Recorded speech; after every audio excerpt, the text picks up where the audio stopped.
Ravi de vous retrouver pour cette grande session d'information. Bienvenue sur Gabon 24. Et tout de suite, les titres.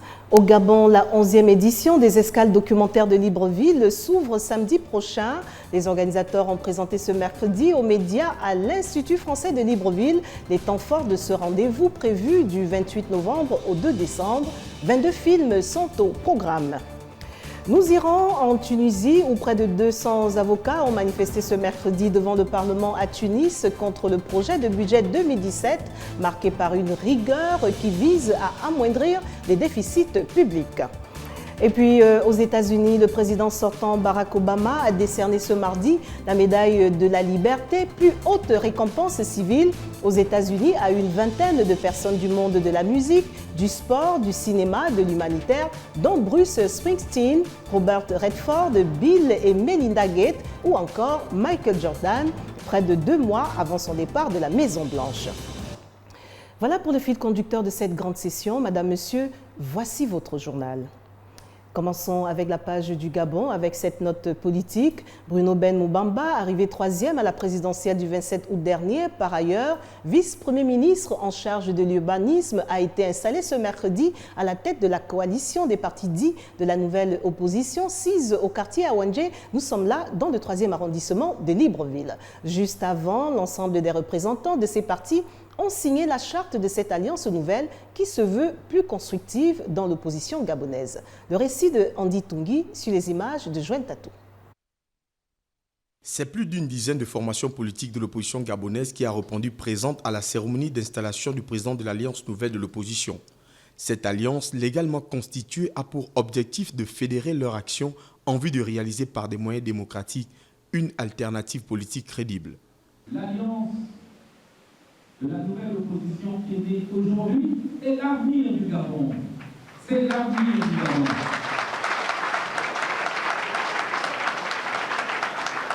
Cette alliance a un nom symbolique que nous ne réalisons pas encore.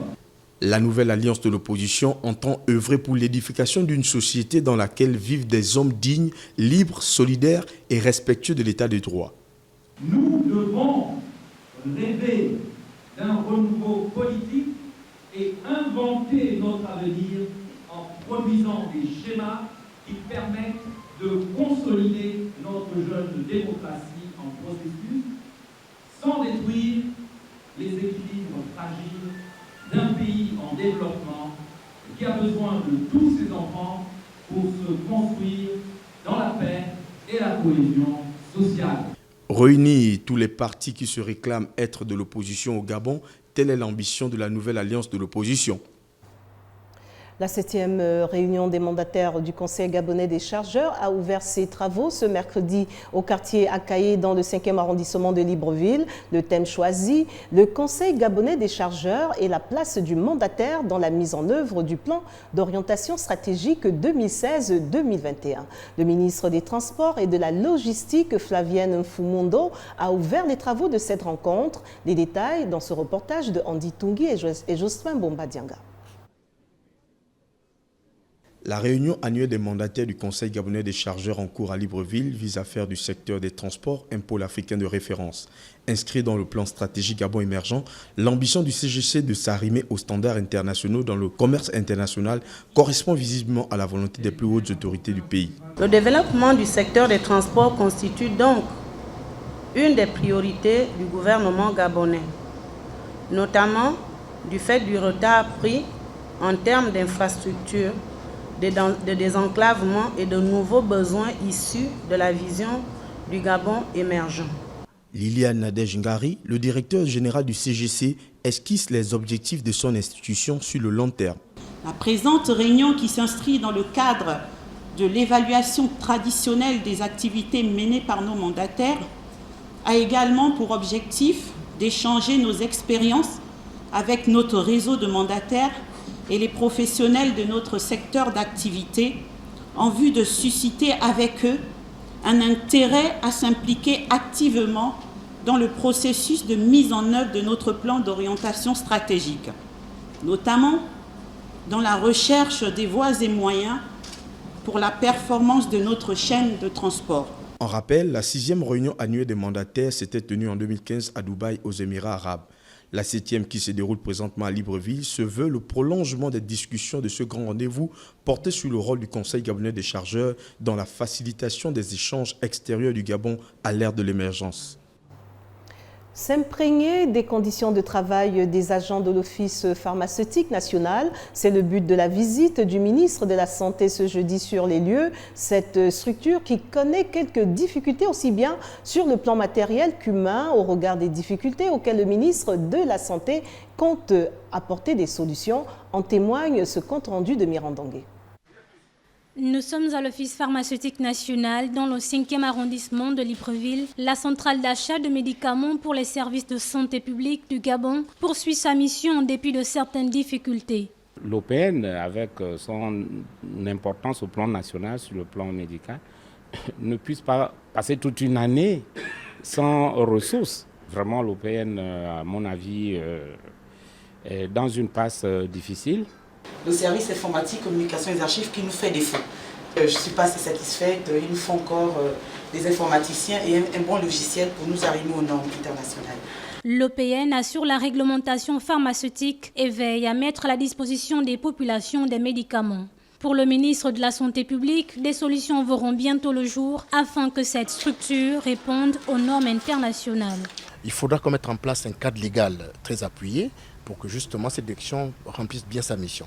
Il faudra qu'on mette en place des hommes et des femmes qui doivent pas être des gendarmes, pas du tout, mais au moins sensibilisés par la communication grâce à vous pour que le Gabonais sache que le médicament s'achète à la pharmacie après validation de la direction générale du médicament. Le médicament se prend à partir de l'OPN. Le médicament, centre et pilier de la prise en charge thérapeutique, constitue une denrée commerciale dont la distribution est influencée par le niveau de l'économie et le développement des pays. Le Gabon, qui lutte activement contre les médicaments illicites, assure par l'Office pharmaceutique national un contrôle permanent des produits.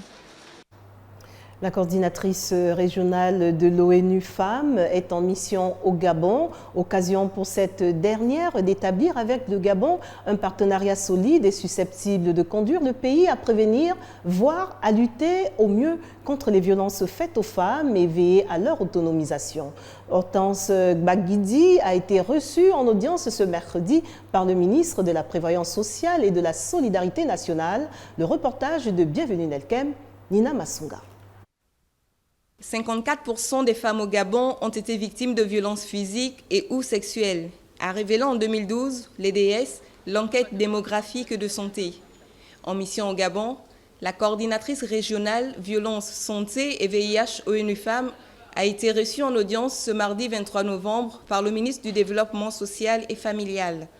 Objet de la rencontre, discuter des modalités d'appui de l'ONU Femmes, cette organisation des Nations Unies pour l'égalité des sexes et l'autonomisation des femmes. Qu'il y ait des stratégies qui soient mises en place dans le cadre de la lutte contre les violences et de l'autonomisation des femmes. Nous avons partagé sur le fait que les stratégies doivent tenir compte de la réalité de terrain. La coordinatrice onusienne travaillera avec les organisations de la société civile et la fondation Sylvia Bongo Ndimba. Pendant ma mission, j'aurai l'occasion de les rencontrer.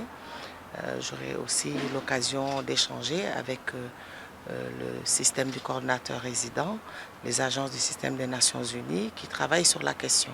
Parce que nous tenons à avoir une réponse cohérente, parce que nous sommes un dispositif onusien et nous tenons à ce que toutes les parties prenantes puissent s'exprimer sur ces questions de violence. Au cours des échanges prévus durer 3 jours, chaque organisation déclinera ses missions, réalisations et ses attentes.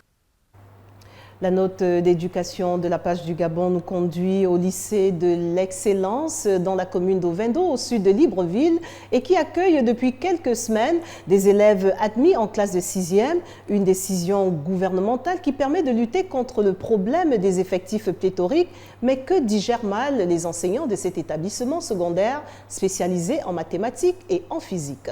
Les explications de Mirandangé. La transformation de certains établissements en collège est l'une des solutions trouvées par le ministère de l'Éducation nationale pour pallier le phénomène de l'effectif pléthorique des classes de 6e. Le lycée de l'excellence n'en est pas moins concerné. Que pour le bassin d'Ovendo, l'urgence était de parvenir à délester ces deux établissements qui sont à un niveau d'accueil des effectifs qui n'est pas acceptable et qui pédagogiquement ne peut pas du tout permettre de favoriser la réussite des enfants.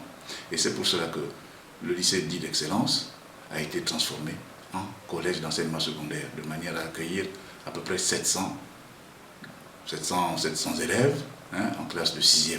Les élèves orientés en classe de seconde scientifique seront désormais transférés dans 2 établissements de Libreville, dont le lycée national Léon Bas et le lycée d'application Nelson Mandela.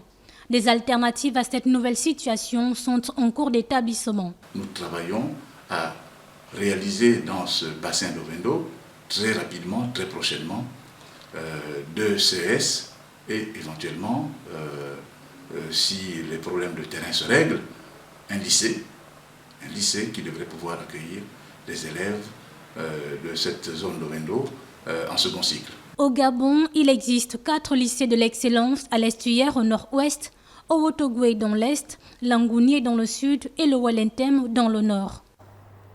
Et pour finir, au Gabon, en prélude de la 11e édition des escales documentaires de Libreville qui se tiendra du 28 novembre au 2 décembre à Libreville, les organisateurs ont présenté ce mercredi aux médias les temps forts du dit rendez-vous à l'Institut français du Gabon, un programme riche de 22 films provenant de plusieurs pays d'Afrique et du monde.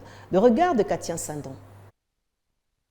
22 films produits par plusieurs pays d'Afrique et du monde seront présentés au public lors de la 11e édition des escales documentaires de Libreville, dont le lancement est en effet annoncé du 28 novembre au 2 décembre prochain. Le comité d'organisation de la 11e levée des festivals documentaires était face à la presse ce mercredi pour fixer le public sur les moments forts de l'événement.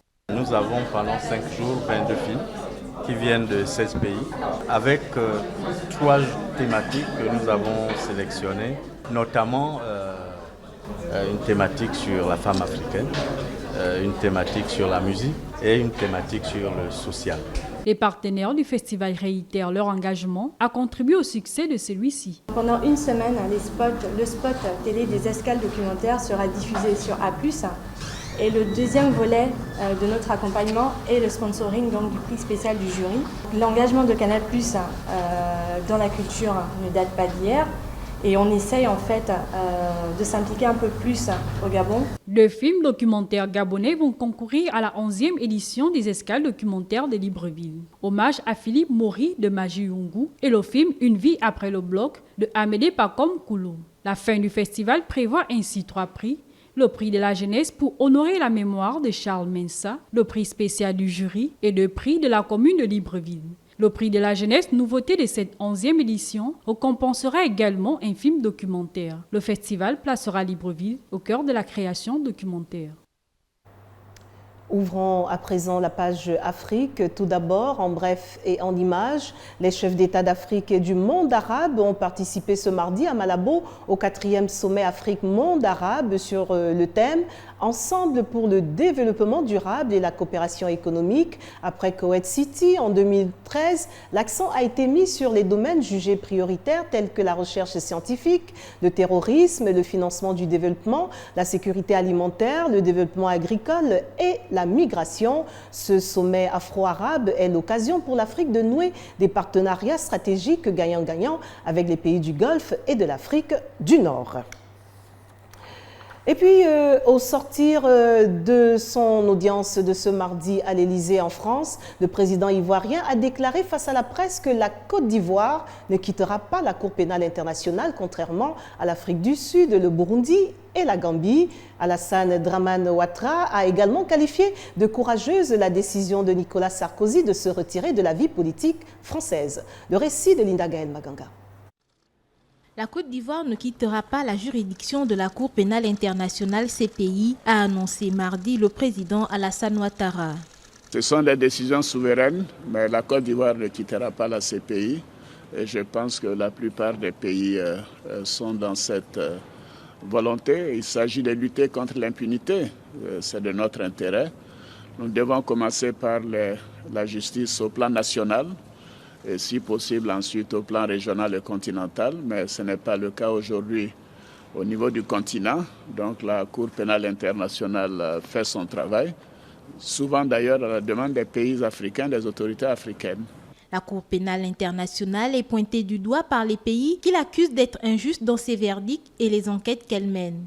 Certains pays africains ont manifesté le désir de quitter la CPI. Le président de Côte d'Ivoire a dit ne pas partager cette opinion et en réponse à la question des élections législatives, il confie. Oui, vous savez, les élections, vous en savez quelque chose, les résultats sont imprévisibles. En visite en France, le chef d'État ivoirien s'est prononcé sur le caractère imprévisible de la tenue d'une élection et a salué la décision de Nicolas Sarkozy de prendre une retraite politique au terme des primaires de la droite. J'en viens à ce mouvement d'humeur et c'est en Tunisie. Près de 200 avocats ont manifesté ce mercredi devant le Parlement à Tunis pour protester contre le projet de budget 2017 dont les mesures de rigueur visant à lutter contre les déficits publics sont à l'origine des tensions sociales. Jamila Mbengman. En robe noire et munis de multiples banderoles, les avocats ont vivement dénoncé les dispositions fiscales du projet de loi de finances adopté par le gouvernement tunisien et actuellement examiné par l'Assemblée des représentants du peuple. Le problème qui a, c'est-à-dire provoqué ce rassemblement et ces mouvements de contestation, c'est que l'administration financière, elle veut prendre des décisions spéciales pour les avocats. Ce qui est refusé d'une manière définitive et totale. Entré en fonction fin août après que son prédécesseur eut été jugé en échec sur l'économie, le gouvernement d'union est confronté à de vives réticences sur son projet de budget 2017. Parmi les mesures décriées figure la fiscalité, mais aussi un gel des salaires d'1 an dans la fonction publique. On a proposé que le secteur, c'est-à-dire les avocats, doivent être pris dans le cadre des professions libérales en sa totalité. On veut qu'il y aurait une commission qui réunirait tous les intervenants du secteur privé et que la loi de finances soit une loi générale qui s'applique à tout le monde en même temps. 6 ans après sa révolution, la Tunisie n'est toujours pas parvenue à faire redémarrer son économie. Le déficit public atteint 6,5% du PIB et le pays a dû signer un nouveau plan d'aide de 2,6 milliards d'euros sur 4 ans auprès du Fonds monétaire international. Direction le Nigeria où l'armée de l'air a diffusé ce mardi des images montrant des frappes aériennes sur des positions présumées des membres du groupe Boko Haram dans l'état du Borno, dans le nord du pays. L'armée affirme avoir tué plusieurs terroristes du groupe islamiste, dis-je bien, en témoigne ce reportage. L'armée de l'air nigérienne a mené mardi des frappes sur des positions de la secte islamiste Boko Haram au Nigeria selon la diffusion des images montrant les raids aériens. Les frappes ont détruit les bases des islamistes et causé dans leur rang de nombreux dégâts, précise le texte qui ajoute que les forces de défense et de sécurité nigérianes seront toujours prêtes et promptes à réagir pour continuer à traquer ces terroristes sans foi ni loi. L'armée de l'air nigérienne a commencé les bombardements aériens dans les repères cachés de Boko Haram dans la forêt de Sambisa il y a quelque temps. Et dans d'autres camps, dans le nord-est du pays, l'armée de l'air et les forces de sécurité terrestre ont localisé beaucoup de bunkers gérés par la secte. L'armée nigérienne, dans sa résolution de frapper et de réduire davantage les moyens et l'esprit combatif du groupe terroriste Boko Haram, avait effectué plusieurs missions de raid. Les missions de frappe sont intervenues après plusieurs semaines de reconnaissance tactique par des avions de reconnaissance et de surveillance.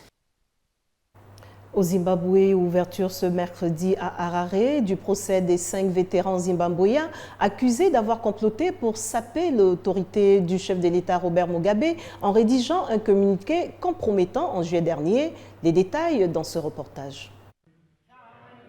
En juillet dernier, les vétérans soutiens de toujours du président du Zimbabwe, Robert Mugabe, avaient annoncé qu'ils ne soutiendraient pas ce dernier pour une candidature à la présidence en 2018. Après cet épisode, 5 d'entre eux ont été accusés de complot contre l'autorité du chef de l'État. Leur procès qui devrait se tenir mardi à Harare va probablement s'ouvrir ce mercredi.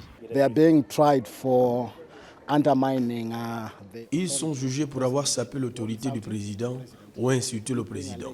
Les faits remontent au 27 juillet 2016, lorsqu'ils auraient prétendument comploté pour rédiger le communiqué qui aurait finalement insulté le bureau de son Excellence le président de la République du Zimbabwe. Entre le président zimbabwéen Robert Mugabe et ses anciens frères d'armes, le divorce est acté depuis juillet 2016 et a pris une nouvelle dimension le 12 novembre 2016 quand l'exécutif de l'Association des vétérans de la guerre de libération du Zimbabwe a démis Robert Mugabe du poste de président d'honneur qu'il occupait depuis l'indépendance. L'organisation prépare désormais une charte qui lui permettra de trouver un autre candidat à la présidence pour 2018 car Robert Mugabe compte bien être le candidat du ZANU-PF. Parti au pouvoir en 2018, ce qui le maintiendrait à la tête du pays jusqu'en 2023. Il aura alors 99 ans. Pas en reste les actualités hors du continent. Pour commencer, en Allemagne, le trafic de la compagnie aérienne allemande Lufthansa était fortement perturbé ce mercredi avec presque 900 vols annulés en raison d'une grève de ses pilotes amenés à poursuivre en cause l'absence d'augmentation salariale depuis plus de 5 ans et des réclamations d'une réévaluation rétroactive. Il s'agit de la 14e grève des pilotes de Lufthansa depuis 2014. Le compte rendu de Ludmila Tuntum. Le trafic de la compagnie aérienne Lufthansa était fortement perturbé mercredi avec presque 900 vols annulés en raison d'une grève de ses pilotes amenée à se poursuivre jeudi. Sur les quelques 3000 liaisons opérées par le groupe Lufthansa, 876 vols sont annulés, dont 51 vols internationaux, bloquant environ 100 000 passagers.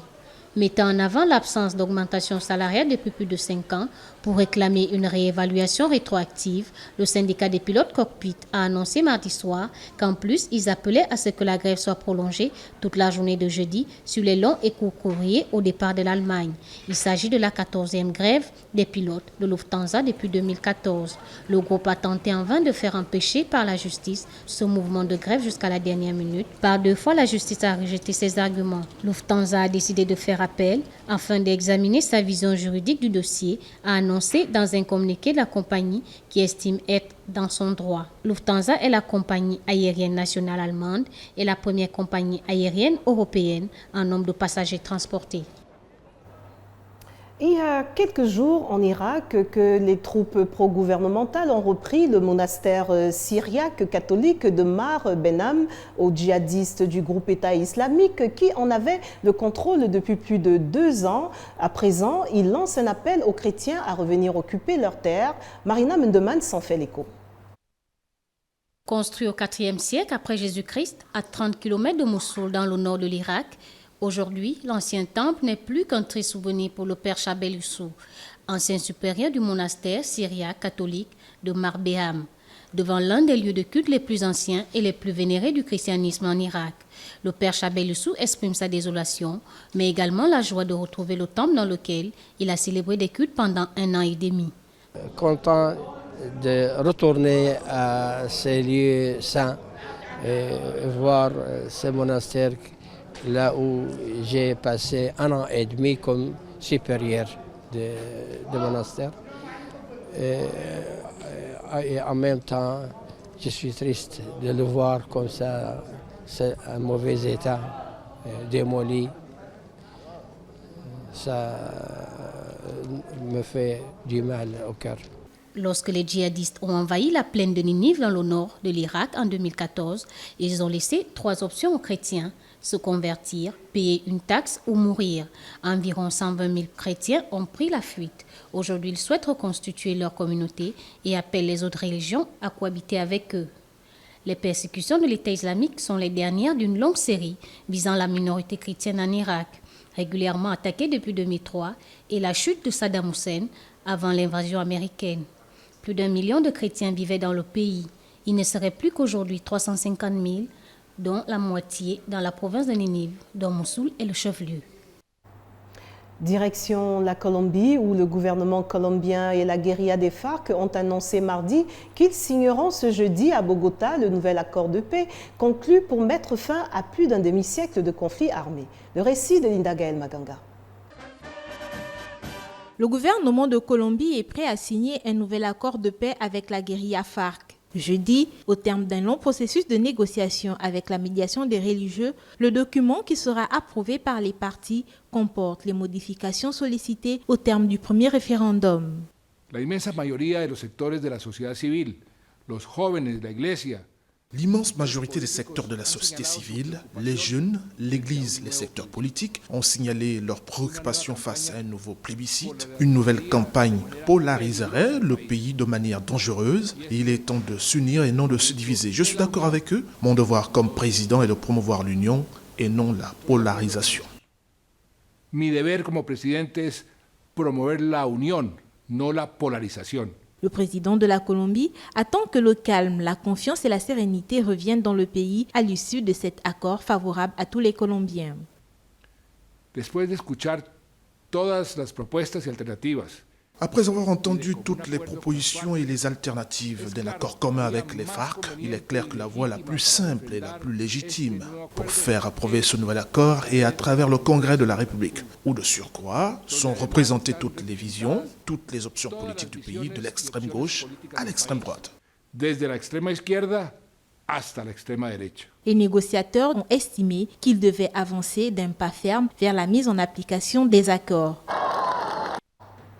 Et puis, comme je vous l'annonçais à l'entame, aux États-Unis, le président américain Barack Obama a décerné la médaille de la liberté, plus haute récompense civile aux États-Unis, à une vingtaine de personnes, dont Bruce Springsteen, Robert Redford, Bill et Melinda Gates ou encore Michael Jordan, pour ne citer que cela, lors d'une cérémonie ce mardi à la Maison-Blanche. Le compte rendu de Bienvenue Nelkem. La médaille de la liberté n'est pas seulement la plus haute distinction civile de la nation. C'est un hommage à l'idée selon laquelle chacun d'entre nous, peu importe ses origines, a l'opportunité de changer ce pays pour le meilleur, a commenté le président américain Barack Obama, qui a décerné mardi 22 novembre la médaille de la liberté, la plus haute récompense civile aux États-Unis, à une vingtaine de personnes. This is a particularly impressive class. C'est une promotion particulièrement impressionnante. Nous avons des innovateurs, des artistes, des hauts fonctionnaires, des fauteurs de troupe, des athlètes, des personnages de films célèbres comme le type de Space Jam.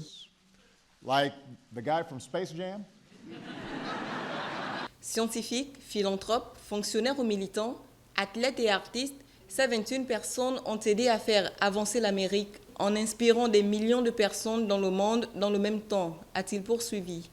Parmi les récipiendaires figurent les chanteurs, les acteurs, les basketteurs, les architectes, les physiciens, mathématiciens, le patron fondateur de Microsoft et son épouse, et bien d'autres qui font également partie des personnes distinguées.